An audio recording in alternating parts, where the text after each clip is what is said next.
ஒருபோதும் கைவிடாதவர், அவருடைய கருத்துக்களில் நம்மை மறைக்கிறவர். ஹல்லேலூயா. சாத்தானின் வல்லமைகளை முறியடிக்கிற கர்த்தர். ஆமென்.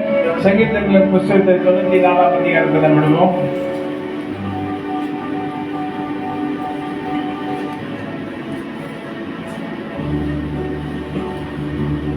17ஆம் வசனத்துல, கர்த்தர் எனக்கு துணையாயிராவிட்டால் என் ஆத்மா சீக்கிரமாய் மௌனத்தில் வாசம் பண்ணி இருக்கு.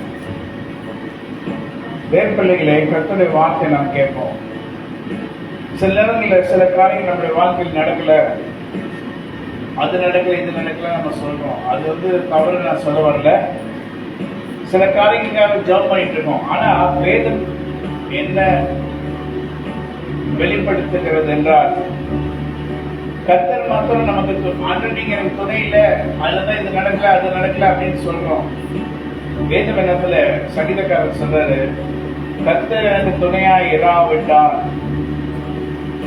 ஆற்றல் மாத்திரம் எனக்கு துணையா இராவிட்டால் என் ஆத்மா என்னைக்கோ மறிச்சிருக்கும். அவன் சொல்லுங்க, உங்க ஆத்மா என்னைக்கோ மறிச்சிருக்கும்.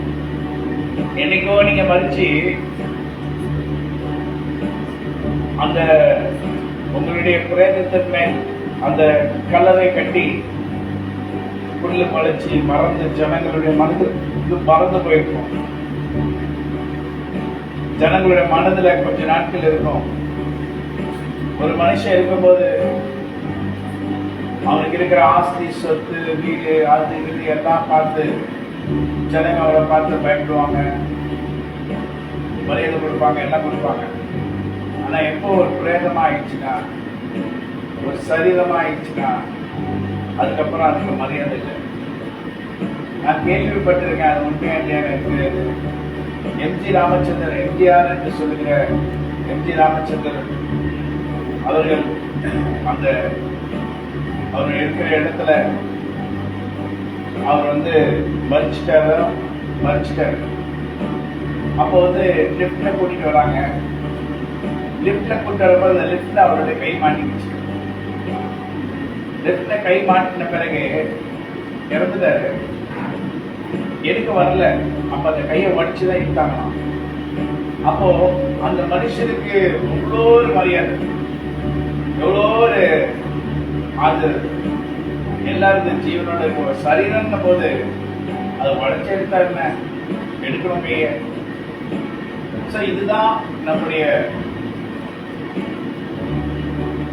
வாழ்க்கை. நீங்க யாரா கூட இருக்கலாம். ஆனா ஆண்டு நமக்கு வந்து துணையெல்லாம் இல்லைன்னா இல்லாத வரைக்கும் நம்ம உயிரோடு இருந்திருக்க முடியாது. அதுதான் நாம இருந்தாலும் சரி, நம்முடைய பிள்ளைகளா இருந்தாலும் சரி, இதை யோசித்து பார்க்கணும். இதை மறந்துடக்கூடாது. நம்ம நிறைய பேர் மறந்துடுவோம், எல்லாவற்றையும் மறந்துடுவோம். கர்த்தர் நமக்கு செஞ்ச நன்மைகள் எல்லாவற்றையும் மறக்கிறது ரொம்ப ஈஸி, ரொம்ப சீக்கிரம் மறந்துடும். ஒரு மனுஷன் இருக்கான், ஏமாறுறாங்க, அவனுடைய அந்தஸ்து பெருமை போறவங்க எல்லாம் அவனுக்கு அலோ அலோ அலோன்றாங்க, எல்லாம் கையெழுத்து கும்பிடுறாங்க. ஆனா மறிச்சிட்ட பிறகு அதை பார்த்து கையெழுத்து கும்பிட மாட்டாங்க. ஏதோ இறந்து போயிட்டாரு, அது தெய்வம் சொல்லி கூப்பிடுவாங்க. நம்ம அவ்வளவுதான், முடிஞ்சிச்சு கதை. கொஞ்ச நாள் கழிச்சு மாற்றணும், கொஞ்ச நாள் வரைக்கும் மனசுல இருக்கும். அப்புறம் பாருங்க, கர்த்தர் எனக்கு துணையா இராவிட்டார் என் ஆத்மா சீக்கிரத்தில் மௌனமாய் பண்ணி இருக்கும், வாசம் பண்ணி இருக்கோம். இன்னைக்கு நீங்களும் நானும் நான் ஊழியக்காரனா இருந்தாலும் சரி, நான் யாரா இருந்தாலும் சரி, நீங்களே யாரா இருந்தாலும் சரி, நம்ம எல்லாம் இருக்கிற ஆண்டுடைய சுத்த கிருபை இலக்கம். கர்த்தர் நமக்கு துணையா இருக்கிறார். சூழ்நிலைகள் பயங்கரமாக இருக்கலாம். அப்ப யோசிக்கணும், ஏதோ ஒரு காரியத்துல நாம் தவறி இருக்கோம், ஏதோ ஒரு காரியத்துல நாம் தவறி, அழுத்தப்பட்ட பிரச்சனை நம்முடைய வாழ்க்கையில வந்து தாண்டி போக வேண்டியதா இருக்கிறது. ஏதோ ஒரு காரியத்துல அதனால நாம என்ன பண்ணணும்னா கர்த்தரை நோக்கி பார்க்கணும். யார் நோக்கி பார்க்கணும்? கர்த்தரை நோக்கி பார்க்கணும். கர்த்தர் நமக்காக என்ன பண்ணுவாரு? யுத்தம் பண்ணுவார். கர்த்தர் நமக்காக என்ன பண்ணுவாரு? யுத்தம் பண்ணுவார். இன்னைக்கு நாம் உயிரோடு இருக்கிறோம். நாம் உயிரோடு அதுதான் நினைக்கணும். வேற எந்த காரியத்தையும் நினைக்காதீங்க. நீங்க நாம் ஜீவனோட இருக்கோம். நமக்கு கர்த்தர் எல்லாவற்றிலும் நன்மை செய்திருக்கிறதுனால நாம் உயிரோடு இருக்கிறோம். ஆமென் சொல்லுங்க. ஆமென். பாருங்க 17ஆம் வசனம், கால் சறுக்குகிறது என்று சொல்லும்போது கர்த்தாவே உமது கிருபையினை தாங்குகிறது. சில நேரங்கள் நம்முடைய கால் சறுக்கும். சில நேரங்கள் நம்முடைய கால் சறுக்குகிற ஒரு சந்தர்ப்பங்கள் வரலாம். சில நேரங்கள் இப்படிப்பட்ட காரியங்கள் நம்முடைய வாழ்க்கை நடக்கும். கால் சரிக்கிறோம், தெரியாம சரிக்கிறோம். கால் சறுக்குறதா நடக்கும்போது சறுக்கிறது இல்லை. வாழ்க்கையில சில பிரச்சனைகள்ல நம்ம சரிக்க விழுகிறோம். நம் கால் சறுக்கும் போது கர்த்தாவே உமது கிருபையினை தாங்குகிறது. சில காரியங்களில் நாம் இந்த முயற்சி எடுக்கிறோம், அது தவறாய் முடிகிறது. சில காரியங்களை எடுத்து பண்ண ஆரம்பிக்கிறோம், தவறாய் முடிக்கிறது, சறுக்குகிறது. அப்பொழுது நாம் விழுந்து போகாதபடி கர்த்தருடைய கிருபை நம்மை தாங்குகிறது. ஹல்லேலூயா சொல்லுங்க. கர்த்தருடைய கிருபை நம்மை தாங்கிச்சு, இதுவரைக்கும் தாங்கிச்சு, இன்னும் தாங்கும். அப்புறம் 19 என் உள்ளங்களில் விசாரணைகள் பெருகையில் உங்களுடைய ஆறுதல்கள் என் ஆத்மாவை தேற்றுகிறது. ஹல்லேலூயா சொல்லுங்க. என் உள்ளத்தில் விசாரங்கள் பெருகையில், விசாரணைகள் பிரச்சனைகள், கஷ்டங்கள், வருத்தங்கள், வேதனைகள் இதெல்லாம் பெருகும் போது என்ன இருக்கும்? உங்களுடைய ஆறுதல்கள் என் ஆத்மாவை தேற்றுகிறது. ஹல்லேலூயா சொல்லுங்க. ஹல்லேலூயா சத்தமா சொல்லுங்க. என்னங்க மெதுவா சொல்றீங்க? சத்தமா சொல்லுங்க. என்னன்னா நம்முடைய என் உள்ளத்தில் விசாரணைகள் பெருகையில் உங்களுடைய ஆறுதல்கள். அப்ப ஆண்டு நமக்கு ஆறுதலின் வார்த்தையை சொல்லுகிறார். என் ஆத்மாவை தேற்றுகிறது. ஹல்லேலூயா. சரி, நீங்க எந்த ஒரு காரியத்துல நீங்க வெட்கப்பட்டு போக வேண்டிய அவசியம் இல்லை. ஒருவேளை உடனே உங்களுக்கு எல்லாமே கைகூடி வரும் என்று சொல்றதுக்கு இல்லை. கர்த்தர் உங்கள் வாழ்க்கையில சொல்லுகிறது எல்லாவற்றையும் அவர் நிறைவேற்றுவார். ஆமென் சொல்லுங்க. அது ஒன்று கூட தவறாய் போவதில்லை, ஒன்று கூட பிரச்சனையாய் மாறுவதில்லை. உங்களுக்கு விரோதமா நிறைய பேர் வரமாட்டாங்கன்னு சொல்ல, வருவாங்க. பயப்படப்படுத்த போட்டு ஆனாலும் தெரிந்து கொள்ளுங்கள், நான் உலகத்தை ஜெயித்தேன், நீங்களும் ஜெயிப்பீங்க. ஆமென் சொல்லுங்க. நீங்களும் ஜெயிப்பீங்களா? ஜெயிக்க மாட்டீங்களா? ஜெயிப்பீங்க. எல்லா தொந்தரவுகள் தான் நம்ம மத்தியில இங்க இருக்கிற. நேற்று வாகனங்கள்ல வரும்போது ஒரு ஆற்றுல ஒரு குட்டியான போட்டிருக்கு. என்ன போட்டிருக்குன்னா, அது படிச்சு நான் என்ன போட்டுச்சுன்னா, சொந்தக்காரனே முதல் சூரியகாரன். அவர் பாவம் ரொம்ப அனுபவப்பட்டு சொந்தக்காரனே என்னவா முதல் சூரியகாரனா. இன்னைக்கு சொந்தக்காரர்கள் என்று சொல்றதுக்கு யார் இருக்கா? இல்லையே.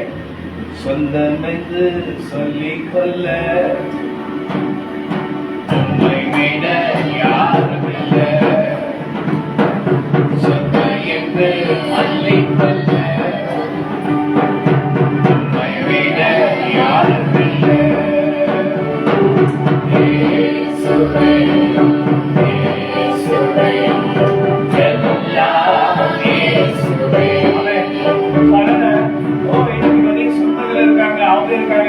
நீங்க நினைச்சிட்டு இருந்தீங்கன்னா உன் மரண படுக்கையில நீ படித்து நித்திரை செய்கிற நேரத்துல உன் அருகில இருந்து கை பிடிப்பாங்க. என்னம்மா நல்லா இருப்ப அப்படின்னு சொல்லுவாங்க. ஆனா மனசுக்குள்ள என்ன நினைப்பாங்க? இன்னும் சாலியா இருக்கு, இன்னும் உயிரோடு தான் இருக்கா. இதான் உலகம். நீ உலகத்தை நம்புறீங்கன்னா இதுல வந்து பிரச்சனையில மாட்டிக்கொள்வீங்க. நீங்க உலகத்தை நம்புறீங்க. ஆண்டு நாசின் சுவாசம் மனுஷனை நம்புவதற்கு அவன் ஏமாத்திரம். அவன் ஏமாத்துறோம். சொன்னல நம்மளால ஏற்ற மட்டும் உண்மையா இருக்க பழகும். என்ன பண்ணுவோம்? உண்மையா இருக்க பழகும். நம்மளால ஏற்ற மட்டும் என்ன பண்ணுவோம்? உண்மையா இருக்க பழகும். கர்த்தர் நமக்காக என்ன பண்ணுவாரு? எல்லாவற்றையும் நன்மையை மாற்றுவார். ஹல்லேலூயா சொல்லுங்க. மற்றவர் மாற்ற மாட்டாரா? மனுஷனுக்கு பிரச்சனை வராது சொல்லுங்க. பிரச்சனை வரதான் கர்த்தர் சொல்லியிருக்காங்க. பிரச்சனைகள் எல்லாவற்றிலிருந்து நான் உன்னை விடுவிப்பேன். பிரச்சனை எல்லாவற்றிலிருந்து நான் உன்னை விடுவிப்பேன். எல்லா தீமைகளிலிருந்தும் கர்த்தர் உன்னை விடுவிப்பார். ஹல்லேலூயா. எந்த ஒரு நேரத்தில் நீங்க பிரச்சனை மாட்டிக்கொண்டு அதில் மதிக்க மாட்டீங்க. கர்த்தர் உங்களை விடுவிப்பார். கர்த்தர் உங்களை விடுவிப்பார். அந்த நம்பிக்கையில தான் நம்ம இருக்கிறோம். ஹல்லேலூயா. நீங்க காத்துல என்ன கூட நம்ம நிலம் வாங்கின போய் வாங்கி வச்சிருந்தேன். எவ்வளவு நாள் ஆச்சு? பிரச்சனை பிரச்சனை பிரச்சனை. நாங்க சண்டை சண்டை சண்டை பிரச்சனை. நான் சரி ஒரே வார்த்தை கர்த்தர் சொன்னாங்க, யுத்தம் கர்த்தருடைய. கர்த்தர் நமக்காக யாருக்கு செய்து முடிப்பார். ஹல்லேலூயா. சொல்லுங்க. நான் போலாமே பண்ணேன், இது பண்ணேன், யார்கிட்டையும் பேசல, இது பண்ணல. அங்க இருக்கிற ஒருத்தர் வந்து அவரே எல்லாம் பேசி, நான் போய் யார்கிட்டையும் பேசல, அவரே பேசி எல்லாம் முடிச்சு என் கையில எனக்கு ரெஜிஸ்டர் பண்ணிட்டு எனக்கு உண்டான காசை எனக்கு கொடுத்துட்டாங்க. ஸோ பாருங்க, எனக்கு அந்த பிரச்சனை நான் போய் கோர்ட்ல போட்டு அதுல போய் அரைஞ்சிக்கிட்டு ஆளுக்கு நம்மளுக்கு தெரியக்கூடாது, அப்படிப்பட்ட காரியங்களை மாட்டிக்கொள்ளக்கூடாது. நான் முதல்ல அது போட்டதுக்கு விருப்பம் இல்லை. நம்ம ஏன் போய் கோர்ட்ல போய் நான் பாஸ்ட போய் நின்றுட்டு அது என்ன பண்ணும்? இப்போ பாருங்க, சாப்பிட்டா ஒண்ணுமே பண்ணல, எதுவுமே பண்ணல. ரெஜிஸ்டர் ஆஃபீஸ் போய் கைது போட்டா அவரே பேசி அவரே பிடிச்சி எல்லாம் எமர்ந்து நானே தேவத்தை அறிந்து கொள்ளுங்க. ஹல்லேலூயா சொல்லுங்க. ஆண்டுடைய பிள்ளைகள் ஒரு நாளும் வெட்கப்பட போவதில்லை. நான் ஆண்டு சொன்னேன், ஆண்டு ஒரு சாதாரண மனுஷன் இந்த மாதிரி ஏமாந்து போனா பரவாயில்ல, நான் உங்களுடைய ஊழியக்காரன் இதான் சொன்னேன். என்ன சொன்னேன்? சாதாரண மனுஷன் இப்படி ஒரு ஏமாந்து போறான்னா அது ஓகே, அவர் ஊழியக்காரன். என்னை முன்னாடி ஏமாற்றுகிறார், அதை நீங்க பார்த்துட்டு சும்மா இருப்பீங்களா? நான் என்ன சொல்றேன்னா, இது நீங்க பார்த்து சும்மா. கர்த்தர் சொன்ன அமர்ந்திருந்து நானே தேவத்தை அறிந்து கொள், நீ போயிட்ட நான் பார்த்துக்கிறேன். ஆண்டே முடிச்சுட்டேன். பார்த்தீங்களா? எனக்கு எந்த குறையும் இல்லை, எந்த பிரச்சனை இல்லை. நான் யார்கிட்டையும் போறேன், நான் யார்கிட்டையும் பேசுறேன். அவங்களே வந்தாங்க, எப்படி பண்ணி வந்தாங்க, என்கிட்ட பேசினாங்க. அவங்களே வந்தாங்க, அவங்களே முடிச்சுட்டு எனக்கு கொண்டாடுறதை எனக்கு கொடுத்துட்டாங்க. அவன் கர்த்தருடைய பிள்ளைகள் ஒரு நாள் அதை காத்திருக்கணும். நம்ம ஆண்டுடைய சப்தத்தை காத்து நம்மளே நான் பண்ற சாதிச்சு நான் சாதிச்சுக்கிறேன், நல்லா சாதிச்சு முடியாது. கர்த்தரே சாதிச்சு கர்த்தரே முடிக்கிறார். அவன் சொல்லுங்க, கர்த்தரே நமக்காக நம்மளை யாரும் ஏமாற்ற முடியாதுங்க. அது மட்டும் நான் சொல்றேன், நல்லா புரிஞ்சுக்கிறாங்க. எந்த காரியமா இருந்தாலும் சரி, ஏமாற்றணும்னு நினைக்கிறவங்க அந்த மனசு ஏமாற்றுகிறது. கர்த்தருடைய பிள்ளை ஏமாற்ற போகிறே நினைச்சாங்களா, ஏமாற்றிக்கலாம்னு நினைச்சாங்களாவே, அப்பொழுது அடிச்சு வராங்க. நான் நல்லா பார்த்தேன் என் வாழ்க்கையில. சின்ன வயசுல இருந்து இன்னைக்கு வரைக்கும் நான் ஆர்டர் பார்க்கிறேன். எங்க அப்பா அம்மாவும் சரி, எல்லாரும் சரி, கர்த்தருடைய பிள்ளைகளை ஏமாத்துறோம் அப்படின்னு மனசுல வந்துச்சுன்னா அவங்களுடைய ஒரு பங்கை எடுக்கணும், ஒரு அடி தள்ளி போகணும், இது பண்ணணும். ஏமாற்று நடிச்சவங்க நினைக்கிற நேரத்தில் அடிச்சிருக்க, நினைக்கிற நேரத்தில் அடிச்சிருக்கு. தேவ பிள்ளைகளே, நீங்க அதை குறிச்சு இதெல்லாம் குறிச்சு நீ கவலைப்படாத, கர்த்தர் நோக்கி பாரு. கர்த்தர் உனக்காக யாவற்றையும் நன்மையை மாற்றி தருவார். அப்படின்னு சொல்லுங்க. கர்த்தர் உனக்காக யாவற்றையும் நன்மையாய் மாற்றி தருவார். எந்த குறையும் இராதபடி கர்த்தர் உன்னை பலப்படுத்துவார், உனக்கு சகாயம் பண்ணுவார், உனக்கு ஹெல்ப் பண்ணுவார். எந்த குறையும் இருக்காது. ஹல்லேலூயா, ஹல்லேலூயா சொல்லுங்க. அதனால ஏற்ற நேரத்துல கர்த்தர் நமக்கு உதவி செய்கிறது, ஏற்ற நேரத்துல கர்த்தர் நமக்கு உதவி செய்கிறது, ஏற்ற நேரத்துல ஆண்டவர் உங்களுக்காக யுத்தம் செய்வார். ஹல்லேலூயா சொல்லுங்க. யோசிச்சு என்ன பண்றது, எது பண்றதுன்னு தெரியல. நிறைய நகையெல்லாம் பேங்க்ல வச்சுட்டு நிறைய வச்சுட்டு அது எதுக்குமே அது எப்படி இவ்வளோ காசு. ஆனா கர்த்தர் அதுல பெரிய ஒரு பாகத்தை கொடுத்தது. பேங்க்ல இருந்து இந்த ஒரு காரியத்தை இது பண்ணி கர்த்தருக்கு செய்தார். அதனால நம்ம கடனாலே இருக்கக்கூடாது. கடனால இருக்கிறது கர்த்தருக்கு பிரியமல்ல. ஏற்ற நேரத்தில் அந்தந்த நேரங்களில் கர்த்தர் நமக்கு செய்வார். உனக்கு எந்த நேரத்தில் தேவையோ அந்த நேரத்தில் கர்த்தர் கொடுப்பார். அப்படின்னு சொல்லுங்க. ஒருவேளை முதல்ல அதுல கிடைச்சிருந்ததுன்னா கூட அது வேலைக்கெல்லாம் செலவுப்பட்டு ஒன்னெல்லாம் போயிருக்கும்.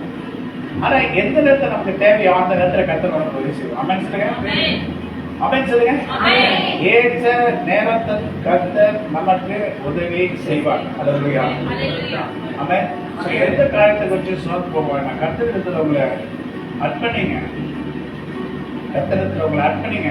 கர்த்தர் நமக்கு யாவற்றை செய்து முடிப்பார். ஹல்லேலூயா சொல்லுங்க. பாருங்க, சர்ச்சில் கூட அந்த இது கூலி தாண்டி போனவரும் இதுல ஒரு இது 50 ஆரம்பிச்சோம். ஞாயிற்று சாயங்காலம் ஆரம்பிக்கிறோம்னு சொல்லிட்டு அதுக்கு முதல் வாரம் வந்து சொல்ற சர்ச்சில் சொல்றது மாதிரி வந்து ஒரு இதுக்கு தனியாக வாங்கிடலாம் ஒண்ணு அப்படின்னு சொல்றேன்.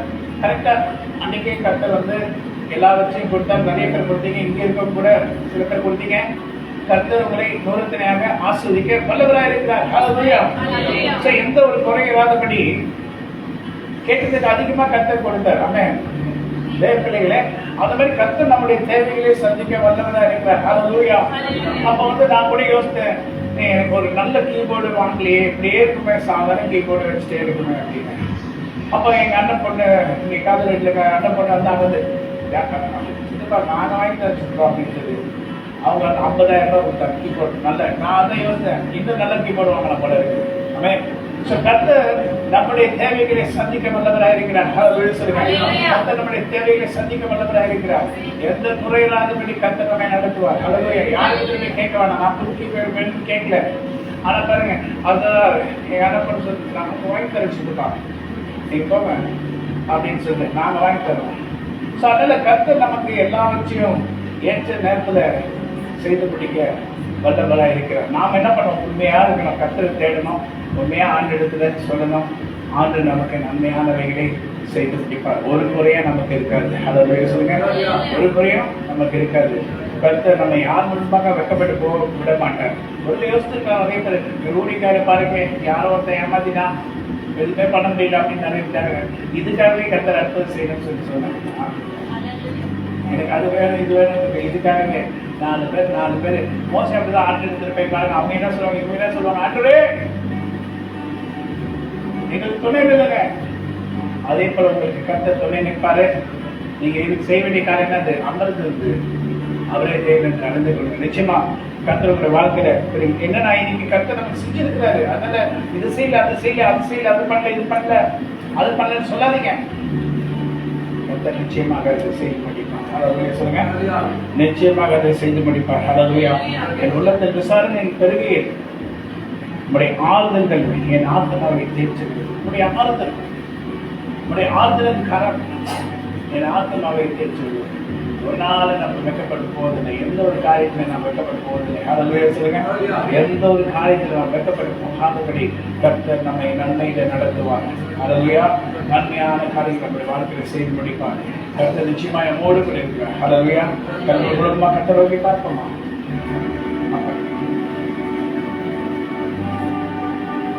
ஹல்லேலூயா. Praise the Lord.